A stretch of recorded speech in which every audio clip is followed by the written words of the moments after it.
Week after throwing 3 touchdowns, Drake Maye did more with his legs than arms, 65 rushing yards and a touchdown. He also ended the game with a surprise scramble to punch his ticket to Santa Clara and the Super Bowl. Stefon Diggs loved it. Take a listen. That's a soldier, man. That's an MVP, man. That's a guy that stands 10 toes, battles through adversity, man. He's a hell of a player, man. I'm riding with Drake Maye, man. I'm thankful to have a quarterback like that, and I'm going to give him everything I got every time. Stefon Diggs, I love you. Drake Maye this postseason, you know, kind of a mixed bag here, but 3 W's, Brou. So what grade are you giving him for his full run in this playoffs? Look, I'm not a QB wins guy except for the playoffs. Oh. And there's even a little nuance there. Like when Jimmy G got the Niners to the Super Bowl, remember they won a game with him throwing 8 passes? Yeah. That's one thing. But assuming you are the driving force, which Drake Maye is for this team, and you may just have a bad game, I don't hold that against quarterbacks because so many great ones have had bad or mediocre wins. Peyton Manning was bad in the second Super Bowl win, but we just say he got 2 Super Bowls. Sure. So to me, it means something when you play great in the playoffs and you win. That does take you to another level. But I don't really I just want you to understand the context of my grade. He has beaten 3 of the top 10 defenses in the league, all right, in his run. His passing numbers are not great, and he's taken 15 sacks, which is by far the most, all right? Now, he's faced great pass rushers, but still. But this is his first time in the playoffs, a little curve. He is the 5th leading rusher in the playoffs. And it's not just because he's played 3 games, because like 3 of the top 5 have all played 3 games, all right? So he has 141 rush yards. That's 5th most among all the rushers, most of them running backs, all right? And yesterday he did it, as you said, with his legs. He scored the touchdown. He had the key run, 28 yards, on the game-winning drive, which was a field goal. And then he had the run that sealed the game, which was a great run. So with all that said, Nick, I'm not going overboard, but I'm giving the young man a B. I'll take it. A B. I'll take it. So getting to the Super Bowl his first run. KW, do I believe in Drake Maye? Yeah, you have been a Drake Maye supporter. I have been a Drake Maye guy. Like whatever skepticism I've had about the Patriots, and it hasn't been huge. I picked him, like you said, before the playoffs. That's what I was going to say. Like I don't think anybody look at me as Drake Maye is not in the Bo Nix or Brock Purdy category of where folks who are their biggest fans don't like me because of things I've said about them, right? And if you were to ask me right now, this moment, I can have any quarterback in the league moving forward. My number 1 pick is Patrick. It's like, okay, Patrick's off the board. My number 2 pick is Josh. He's off the board. My number 3 pick is him. Oh, that's pretty good. Ahead of Caleb, as much as I love Caleb, ahead of Lamar, ahead of Burrow. So that is how I feel about Drake Maye holistically. But this is where I think the QB wins start being spelled with a Z instead of an S.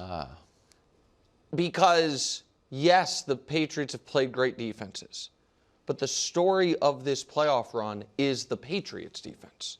The story of the playoff run is the Patriots making Justin Herbert see ghosts, making us question whether or not C.J. Stroud should get a contract, and making the plays that set up the Drake Maye win. Like they caused the pressure that gave them a 12-yard field for the first touchdown. Yep. They stopped the 4th down. And whenever we've talked about the quarterback stuff, I've tried to make it understood. It is not that I'm trying to steal credit from other people just to put it in a box somewhere. It's to make sure guys who I think deserve it get it. And thus, Drake Maye was the biggest reason, other than Vrabel, in my opinion, that the Patriots got the 2 seed, that the Patriots got to where they are. Absolutely. But he has not been, to me, anywhere close to the biggest reason they are in the Super Bowl, as far as the playoff run of it. He's the reason they got to the 2 seed, and he has been a passenger for the playoff run. I will give him credit for yesterday avoiding disaster because a turnover would have been disastrous.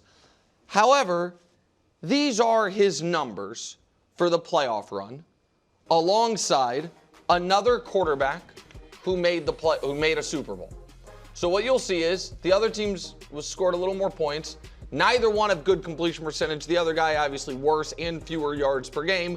But there's no chance I like this graphic. But obviously bigger plays and less mistakes. Passer rating, call it a wash. Do you have any guess on who that other person is? The worst quarterback of all time. Jimmy G? No. Or, the worst quarterback. Someone. Well, I mean, who's just some random person? I mean, they made the Super Bowl. It's a playoff run to the Super Bowl. It's going to be. Just think of Dilfer. There you go. It's Trent Dilfer. Yeah.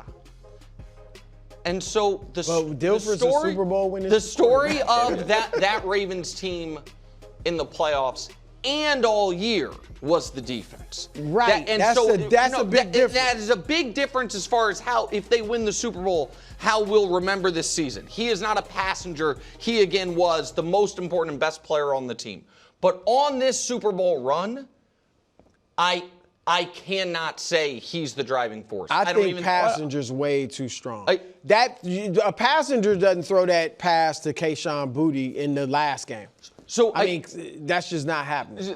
He has had moments, but the one game we can say that KW that you think he played well in, he had 4 fumbles. So game 1 he was bad. Game 3 is weird because he threw for 80 yards and completed less than half his passes, which you care about a lot. Game 2, he had highlights and crazy mistakes. So I'm trying to be fair, and I think this is fair. Like, I mean, I'm not totally trying to be fair. What do you mean? I mean, you're saying he's Trent Dilfer. No. I flatly did not say he's Trent Dilfer. You put up a full screen. It's him. What I'm saying is, I also think there is a difference. Statistical run to the Super Bowl on a team that in the playoffs the defense has been utterly dominant, as Trent Dilfer had. So there's 2 things that I think, and I don't know Trent Dilfer's weather conditions to get there. I think that you have to bake in. Yes. 1, the Chargers game was cold, but it was our home game.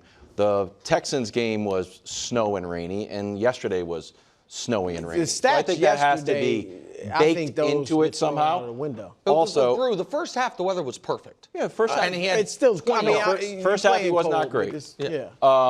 I think that people think I'm going to push back on the easy schedule stuff. I admit that our schedule in the regular season was too easy. This playoff run, too hard though. Maybe the schedule is too easy. This playoff run, too hard. Really? So if we want, you got to grade this on a curve. Hear this. Just historically, beat top 5 defenses great defense. every playoff game since the merger. It's us, it's the 98 Browns, 95. To go through 3 of these defenses, I think he could have played better, sure, but the job is to win the game. Right. And I think a lot of times we were playing this game. I mean, there's certainly plays yesterday where we're not trying to move the ball. I'm not saying that. No, you're always trying to move the ball. Once it was, you saw something. They threw it away. They was like, "Look, we'll punt it away." Yeah, we were happy to punt a few times, and I think that the only pushback I would have to you, not to be disagreeable, you said on Friday, I think, like if he plays a clean game, it's hard for the Patriots to lose. Right. And that was if he was listening to this show, he's like, okay, that's what I have to do. I don't have to do much. Like, just play a clean game. Don't put the ball in harm's way. It's going to be windy. Don't let Surtain come up with one, even though he challenged Surtain a few times. That's what he did and got the win. And I'm correct, which is why he's not being criticized. I'm not criticizing Drake Maye. But I think saying he's a passenger is. I think saying in this playoff. Let me rephrase it. In this playoff run, I would give, if we were doing credit pie in the playoff run, Mike Vrabel and the defense account for 80% of Nick Wright's credit pie. Because and then the offense, however we want to account it, gets the other 20%. Because the defense has been brilliant. Vrabel has been brilliant. That's the point I'm making. I think that is fair. Really? The defense is The defense has been The great. defense is insane. But you just Under showed 10 points. You just showed the great defenses Drake May has faced. Yes. Where are the great offenses that the defense has faced? I'm not trying to take anything away from it. I just think 80% is way too much. Justin Herbert, we know, has melted down in every one of his playoff games. C.J. Stroud just was terrible, and then you just faced the backup. I'm just saying 80% is way too much. I mean, I think that because I think Drake has been more important than CJ, but if we're going to use Justin Herbert's playoff history against him, then it's got to work in the other direction on CJ Stroud, which you had made the point repeatedly. CJ Stroud had been good in the playoffs until he had the game against the Patriots. Herbert had the least productive game of his career, not as far as turnovers, but as far as productivity in that game. I just think now this game's different because it's a backup quarterback. I understand that. And the snow. I think that's fair. The defense, for what it's worth, if you listen to the guys, they think they're the best defense in the league. Well, they've been great. This playoff run, they have looked like it. All right, head to Seattle. Sam Darnold balled out, 3 touchdowns, almost 350 yards, passer rating of 128. Here's Mike McDonald and JSN. Come out the way he played by barely practicing. It was just barely throwing the ball. It was really incredible. I mean, it's like should go down as one of the best performances in playoff history, I'd imagine. Can't say enough about Sam, man. It's been a great first year. We got one more to go, but you know, for him to overcome what he has to overcome, you know, I'm rolling with Sam all day. So, you know, we believe in him. This building believe in him. The city believe in him, and you know, it's awesome to run out on the field with him. Did Sam Darnold silence his doubters? I think without a doubt, no pun intended. He was brilliant in the biggest spot against what I think the general public believes, maybe incorrectly, was the toughest team left in the tournament. Sure. You know, as far as, you know, what the public thinks about the Rams. Outside of the Seahawks, yeah. Yeah, outside of the team that he's on. I'm saying like that, and there is a little extra. I know everybody says, and they're correct, when Allen and Mahomes play each other, they're not on the field at the same time. Quarterbacks don't play each other. We all know that. But there is a little extra gravitas to having a monster game when you know the guy on the other sideline is going to have a monster game too because he's that guy. And being able to stare down Matt Stafford going throw for throw is, to get to the Super Bowl, pretty remarkable. Yeah. The fact that after the Rams didn't get that 4th down, Mike McDonald, and I know he's Mike McDonald's defensive coach, but Clint Kubiak, and I'm sure he runs it through the head coach, trusted Darnold on 2nd and 3rd downs instead of just hand the ball off, try to grind clock, maybe we pick it up, if not, we'll punt it away. Like, no, Sam, go pick up 1st downs. Let's not give the ball back to them is really special. And what I think, Brou, is you can't have this type of game in the NFC Championship game and ever have someone say, I don't think he can do it in big games. Doesn't mean you're going to do it in every big game. Yep. But like once you have that level of performance on that stage, it's no longer a fair criticism to be like, I just will never trust him in a big spot. So that to me, the answer is yes, bro. Yeah, no question, because there was only one doubt. The one doubt was, can he do it in a big game?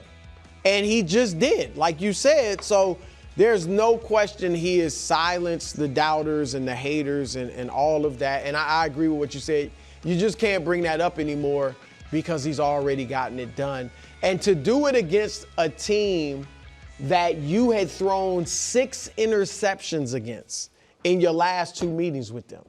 That mentally, and we know the questions about Darnold. We know he was a little reckless early in his career, even in college.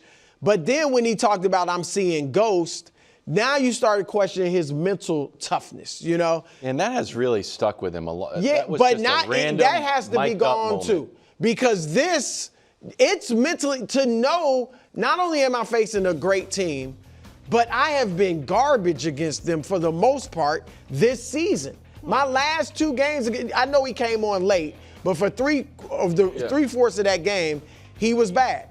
I've thrown 6 interceptions against him, 4 in one game. I have to overcome all that. He hears the doubt, all the people questioning him and criticizing him. So I give him a lot of props for mental toughness. And here's the thing, Nick. Look at Sam Darnold over the last 2 years. Oh, yeah. The best record first. Passer rating, everything else, he's in the top 10. In everything. Like, and I will admit this, and maybe this contradicts the graphic. I still am hesitant. I'm not ready to call him elite. We talked about that last week. Then I'm not ready to call him elite. so then your answer is that he did not. I think he's a tier 2 quarterback right now. Now, I think even if he wins the Super Bowl and plays like he just did, he will, to me, he goes in the next season as a tier 2 quarterback. And then who's in your tier 1 again? It's Mahomes, Lamar, Burrow, Josh Allen, and Stafford. It's a top 5. Tier 1 for him is a top 5. I think he goes. Would you agree with that? I mean, am I going to have Matt Stafford as a top 5 quarterback? Probably not. Next year? Going into next year, actually, there's no way. I'm agreeing with you, bro. I'm not going to have. Oh, you're talking about. No, I'm saying Stafford. You're talking about. Oh, I meant Darnold. Yeah, I misspoke. Can I kick something around to you? Yeah. You too. You agree with us? Yeah, I think I have. Okay, that's all I'm saying. Tier 2 is I'll legit. switch Drake out. I'll put Drake in top 5. But that's not what I want to discuss right now. Darnold silenced the doubters. I think we feel like media or like people online. I think the doubters are Jets, Vikings, and Carolina. And we, the media, saw professional organizations give up on these guys, or give up specifically on Sam Darnold. I think, and maybe they're not. They're like, we called it wrong. I think there should be some real hard conversations with the decision makers in those mainly the Jets. Well, no, look, the Vikings. The Vikings was so obvious. It was so obvious. And they're like, nah, we're moving on. I thought it was a bad decision for a year. And it just felt like, no, we drafted this guy out of Michigan. We're going to make it work. And no, that's fair. I think it's I have a crazy super awkward. Just graphic to show you. Let's hear it. There have been 3 quarterback classes where you have 3+ guys get to 50 wins. And they are considered the greatest wins. Okay. Yeah, in their career. So you know what I mean? 50 wins hard. It means so Dust, can we throw it up? I know we're ruining the clock, but just this. So it's what's pretty much considered the greatest quarterback class ever. Elway, Marino, Kelly, O'Brien. They went to 10 Super Bowls. 04, Big Ben, Eli Rivers. They went to 5 Super Bowls. 2018, Josh Allen, Lamar Jackson, Baker Mayfield, who have been to 0 Super Bowls. And now Sam Darnold, who is the only one from that draft class to make a Super Bowl. I love this conversation. That's remarkable. That's a bigger conversation we can have over the next 2 weeks. Let's do that tomorrow. But that's a remarkable fact that he's the first quarterback from that draft class. If it was club super, I feel like tier 1 is too tight of a club. I feel like it needs to be more like club superstar. Well, we thought the Steelers might get a young up-and-coming coach to start a fresh rebuild. Wrong. Steelers hiring former Cowboys and Packers coach Mike McCarthy, Art Rooney, the third. I'm getting my Rooneys confused. Art Rooney the third, citing McCarthy's winning track record and proven track record of developing top-flight quarterbacks. Do you like this hire? Not at all. And it's nothing against Mike McCarthy, who has been a very good coach. We know he won the Super Bowl with the Packers. And he got the job done with the Cowboys as far as regular season wins. But what are the Steelers doing? They interviewed Brian Flores and Anthony. I think in any of those guys, Weaver would have been better because it's a young coach that you think could be our guy for the next 15 years. That's not going to be McCarthy. And Nick, this makes me feel like they are like, we can win it next year. And you're right. Everybody thinks, okay, are they bringing back Aaron Rodgers? Let's say that happens. You might win 8 to 10 games. That's a win in Pittsburgh. Well, they would have absolutely no chance of getting to the Super Bowl. None. I don't know if that's their goal. This is ridiculous. Well, it also reminds you that they didn't fire Tomlin. Yeah, no, because this is the equivalent of keeping him there. Tomlin walked away. Yeah. They didn't fire him. And this is, to me, confirmation that had he not walked away, they were not going to fire him. No. So can I present the pro Mike McCarthy case just for a moment? Sure. Listen, McCarthy, Sean Payton, John Harbaugh, Mike Tomlin. All contemporary coaches, all who have won one Super Bowl. Tomlin, obviously, the only one that have been to 2. All had Hall of Fame quarterbacks, right? I know Harbaugh didn't win his Super Bowl with his Hall of Fame quarterback. He won his with, but Right. Big Ben, Breeze, Aaron Rodgers, and then obviously Harbaugh had Lamar. Show their resumes, because it certainly feels like McCarthy's got way worse PR than these other guys. The wins, No, I again, agree with like that. their winning percentage, he has the worst, but barely. The playoff wins, he's second best to John Harbaugh. They've all won one Super Bowl. This is a good argument. And people are like, well, McCarthy had Aaron Rodgers. The other guys, again, had Drew Brees, Big Ben, and Lamar. And again, Harbaugh didn't win his with Lamar, which complicates it a bit, I understand. But you could say he underachieved with Lamar, overachieved Flacco. Whatever it is, Sean Payton was the hottest candidate out there when he was gone. People are talking about Mike Tomlin. He's going to go to TV, but then he's going to have a pick of any jobs. I've said that I want him to potentially be the guy that takes over for Andy in a few years when Andy retires. John Harbaugh just got $100 million to remake the Giants. So for some reason or another, and I think because there was game management issues and because I think when he was coaching Rodgers probably was considered so otherworldly talented that some of the playoff failures didn't stick to him, so they stuck to the coach. Yeah, it's like Lamar and Harbaugh. But similar. Except I think the playoff failures stick to Lamar more than they did early with Rodgers? Yeah, with Rodgers. When Rodgers lost playoff games with Mike McCarthy, it was Mike McCarthy who got blamed. It felt like then, when we saw him have other issues in the playoffs past McCarthy, even with LaFleur, people started looking at it closer. Then when Rodgers got a little odd, people started looking at it a little closer in those things. But I think also his last 2 years in Green Bay, didn't he win 7 games and then 6 it was games? bad. But then the second one was 6 games with Rodgers. They get to Dallas. And Dallas had Jason Garrett and it had Dak, and they have the most success for Dallas that they've had. So you think it's a good hire? So I wouldn't have made the hire for Pittsburgh because I agree with you guys that the goal is to, bottom out and come up. Rebuild. But it feels like funny analysis of, I don't like the hire because they'll be competent too quickly. And so I agree. It is my analysis. They stay pat. I agree with you guys. My point is, it's a weird standard that we're saying hire a young coach in part because we want you to win 3 games next year. Mm-hmm. Which, again, I think is the smart path. And now by hiring this guy, there's no way you'll win 3 games. Well, and look, so therefore it's bad. I agree it's bad, but it's just odd. If they had hired Flores, they were going to win a lot of games too. I mean, 8, 9 games. We're going to be competitive.